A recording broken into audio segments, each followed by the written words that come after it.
Excited si Cesar Montano sa gagawin niyang pelikula matapos ang Hitman. Ang kakolaborate daw kasi dito ni Buboy, isang Hollywood scriptwriter na nagsusulat para kina Al Pacino at Angelina Jolie. Makichika kay Lars Santiago.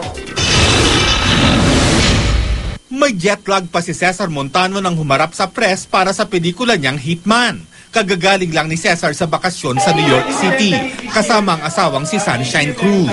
Nag-enjoy daw ang aktor sa panunood ng maraming Broadway productions. I owe myself also dahil matagal na rin hindi nakakapanood as a filmmaker, as an actor.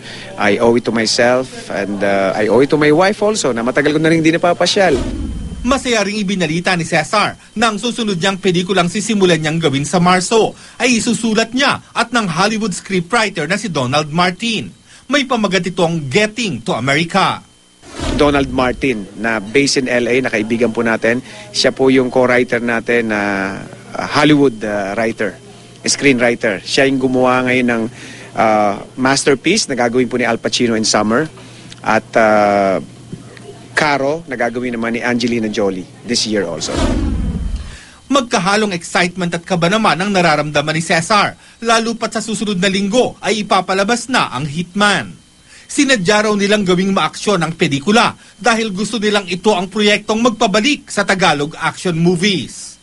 Everywhere I go, lalo na sa mga kalalakihan, laging ang tanong sa akin, kailan ka ulit gagawa sir ng action movies? Hanggang ako'y naririndi na. So, kaya lumapit na ako kay Boss Vic sa Viva.